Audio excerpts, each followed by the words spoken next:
start to finish project for National Quilt Month. Remember, we're making this beautiful little wall hanging or centerpiece for your table. It's very, very fun and easy, and we're walking you through the whole thing, start to finish. Exactly. And so we've already covered the cutting and making the 4 patches that you see in the center. These great curved pieces. And what are we tackling today? So this week we're tackling the center. So we're going to start with a larger than we need yellow square. We're going to show you how to applique on the petals and the little circle center. And we're going to be using machine applique. That's right. So you'll need some heat and bond as well for that. And we will be using our petal template to create this shape, and you'll want to refer to the printable. Remember, if you don't have the template, there is this petal shape for you there, and you'll also find the circle that you'll need to cover up the center of your flower. So make sure you get that.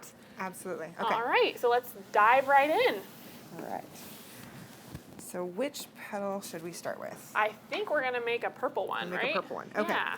So to make this, what we're going to do is trace our shape onto here if we're using the paper template, but we are going to go ahead and use our acrylic template. So we do it just slightly differently. But if you were going to trace, there's a sticky side and there's a paper smooth side. paper side. Yep. You want to trace onto the paper side so that the sticky side will end up next to your fabric.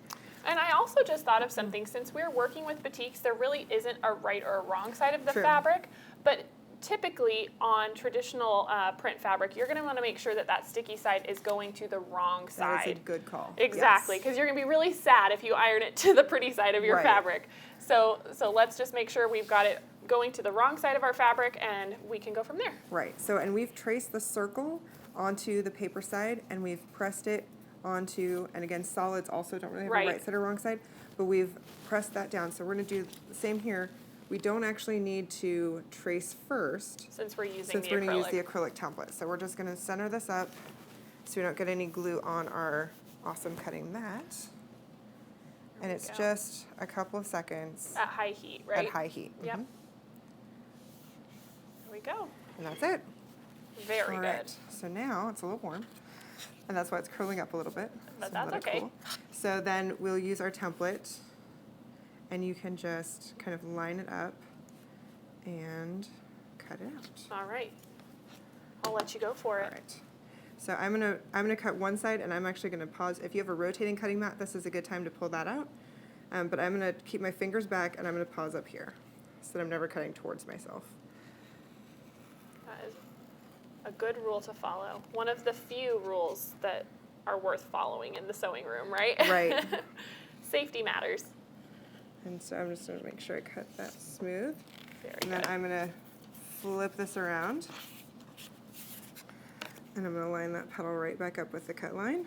And I'm going to spin around this way. So I'm going to bring this a little closer to me so that I'm not feeling like I'm stretching too far. And I can come up and clean up those edges later too.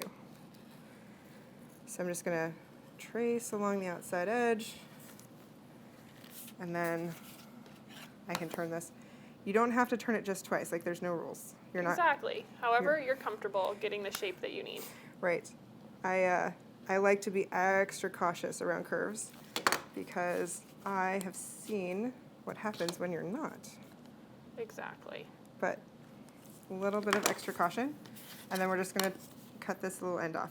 And again, this is not like the most perfect thing ever. It's pretty totally forgiving. Fine. Yeah.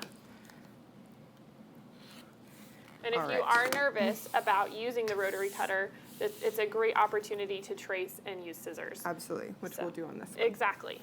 Okay. So. You want me to cut that out and you can keep going? So yeah, remember this is the center of our flower, and so we've already got this trace before we pressed it. It's pressed onto our background. I'm just going to cut it out now. And we're just cutting right on the line. So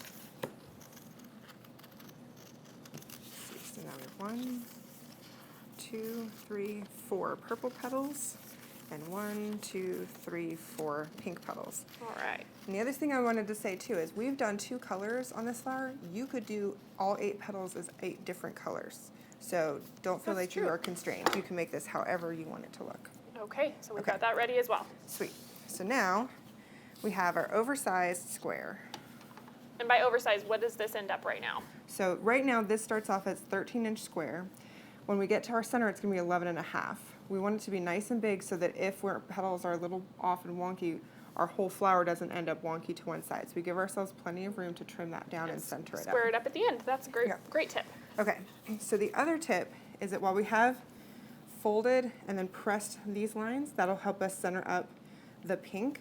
I'm actually going to do the same from corner to corner and corner to corner to help me center up my purple as well. I love that tip. So I don't want to iron out what you've got in here. So I'm just going to kind of line this up. Well, and I think that's one of the great things about batiks too, is even when you kind of iron over it, those lines hold for you. You don't lose them completely. You can still see them. And they're just there as reference, right? So that we can make sure that our petals are as evenly spaced as possible for the final product. And you can see I'm only pressing to about the center there because that's where I need to know where the petals are, and that way I'm not pressing out what we've already pressed in for the other pieces. So this will be just another second. Just press this corner. Very good. And line it up and press this corner. All right. So now. Yeah, now you can see all those great reference lines that you've pressed in place. So now we're going to take the paper off. Okay. So that we can place and press these. Do you have any tips for this? There's a couple of different methods. So you can either fold it on itself and it will lift. It just kind of creates a little lift if you give it a nice fold. And so that's the one that I usually do. I find that it peels really easily. A lot of people like to take a pin and score it. But for me, you just give it a kind of a sharp press in half, and then it just lifts and leaves the sticky right on the back. That is snazzy. So you guys can see that there's now a shiny side to this. Exactly. There we go. And you can see when it's adhered correctly, it is so easy to peel. It leaves the adhesive right there for you. All right. And let me go ahead and get the circle ready as well. There we go. Now all of our pieces. Okay. So we've done purple in the back. Okay.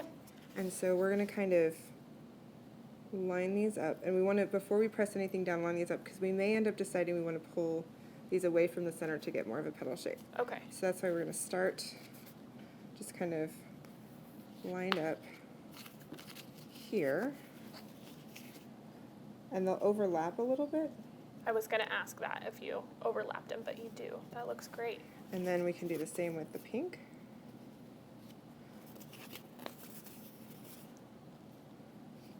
And you just lay them out, and they overlap a little bit as well, or they can overlap a little less.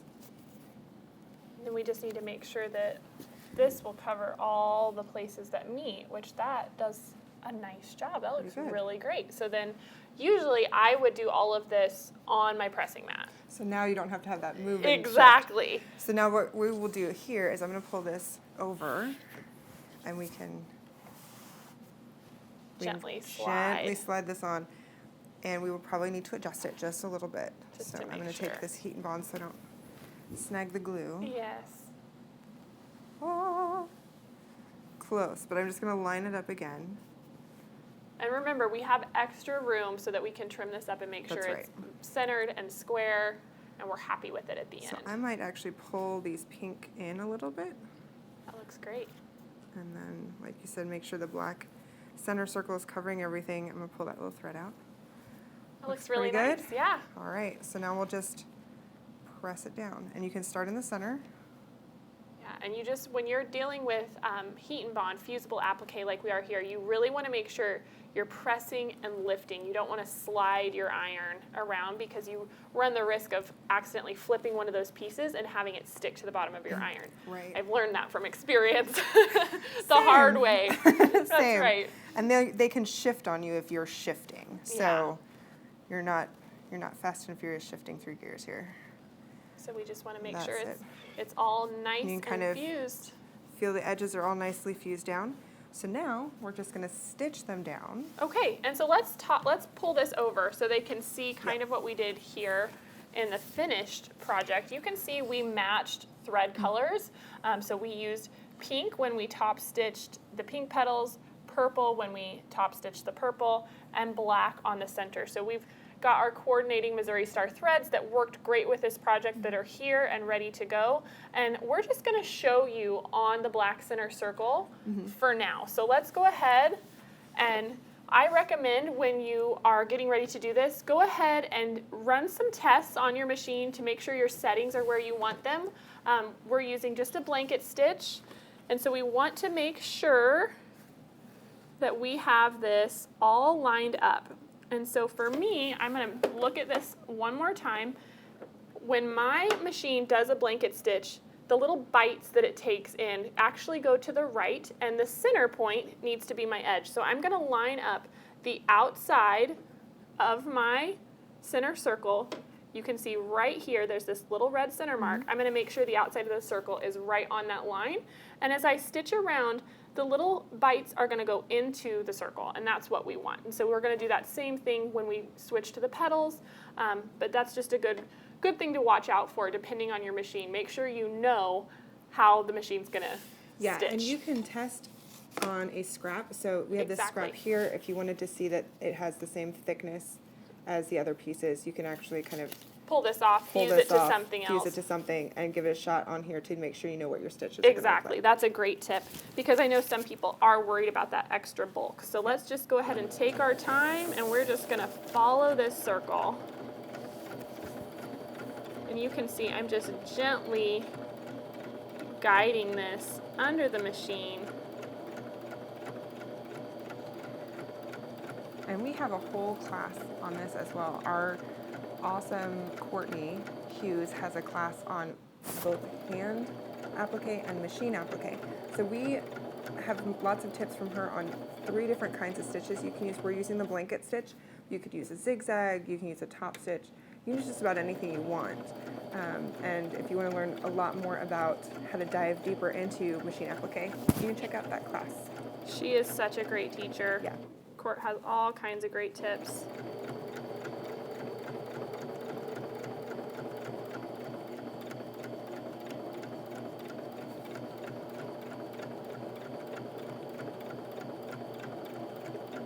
The trick here really is to just take your time.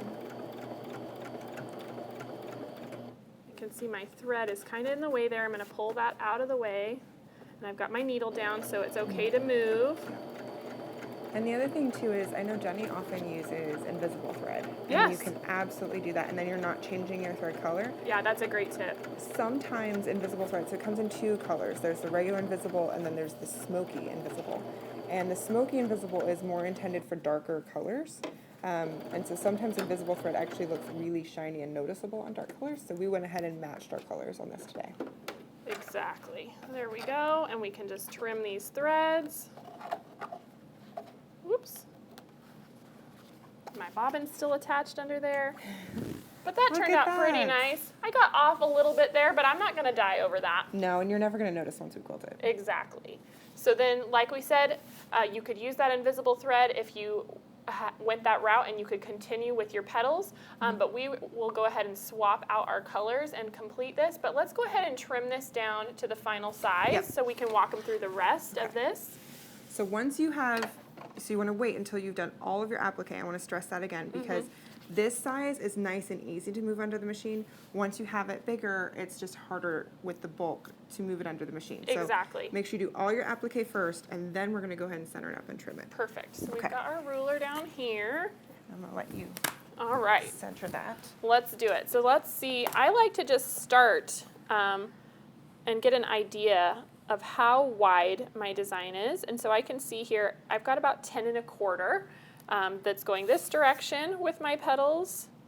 And I'm just a little bit narrower up top to bottom, which is okay because now I know.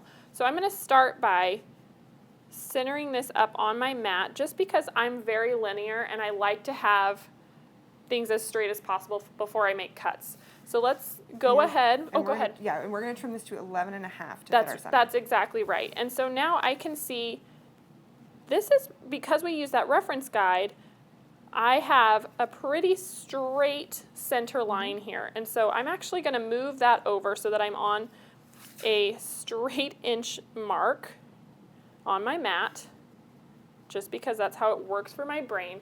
And so if we need this to finish at 11.5, that means we need this to measure 5 3/4 on each side. On each side from the center. So we're going to count over 1, 2, 3, 4, 5 3/4. And I'm just going to make sure I am straight top to bottom. And just take your time. Measure twice, cut once. We don't want to have any errors here. There we go. And then I'm actually going to rotate this. And now I know this should finish at 11.5. So I can just count over 1, 2, 3, 4, 5, 6, 7, 8, 9, 10, 11.5. Oops, got my scissors in the way there. It's all right. And that's a good tip for using your ruler and your mat together. Exactly. And so we can see this is nice and centered. That looks very balanced. And so let's do the same thing going the other direction. So again, I'm starting with that center press line. I can still see it. You might not be able to, but I can see it right here. So I'm lining that up top and bottom with my mat as a reference guide. And I'm going to begin by counting over that 5 3/4. So 1, 2, 3, 4, 5 3/4. Just make sure we are nice and straight. There we go. Just one more cut. Rotate one more cut, that's right. And this needs to come over 11 inches. Oh, 11.5. Woo! I'm glad I said that out loud, or we maybe wouldn't have caught that.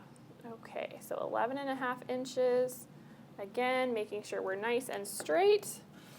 And we are all squared up, and it looks great. It does. And here's also something pretty cool is our corners stayed in the corners. Exactly, which So means we squared it very neatly. So okay. That's what we're going for. So now, before we get to next week, what we want to do is, you've got this all appliqued and trimmed up. We're going to lay out our project. So these are all the pieces that we've made so far leading up to today. So last week, yep, we did the curves. and see how those fit so nicely around there. They match our 11.5 inch square. And then we have our 4 patches from week 1. And we opted to put the green going in. So you just want to watch that. Yep. And make sure all the same ones are going in if that's your jam. Exactly. You could also have made this whole thing very scrappy. Yeah, which would be beautiful too. And so then you're just going to assemble this in rows. So you're going to attach your 4 patches here. You're going to attach your Drunkard's Path blocks to your center here and repeat here. And then you'll sew those 3 rows together. And so you'll have a nice big block in the middle. And then we finish it off with a border. Yep, so we've got a 2-inch black strip. And there's the reason we did this, and you'll just sew sides and top and bottom. Okay. The reason we did this is because we didn't want to lose the cool curve in our border or in our binding. Exactly. So, you can see we're going to tackle this flange binding in a couple of weeks. But when you do that, it does kind of overlap into the quilt itself. And we didn't want to cover up all the work the cool work you guys have done. Right? Exactly. So we'll put in this 2-inch border. So once you've assembled your 9 patch, you'll attach your sides and your top and bottom. And then you can join us next week. And we're going to tackle quilting, which is my Liz favorite. loves to do free motion machine quilting at home on your home machine. And so she's going to teach us how to do it. I'm super excited. I'm very excited. It's going to be really fun. So we will see you next week.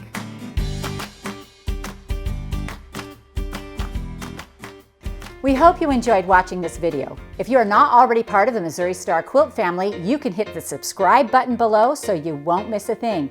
And if you click that bell, it'll notify you every time a new tutorial comes out. See you next Friday.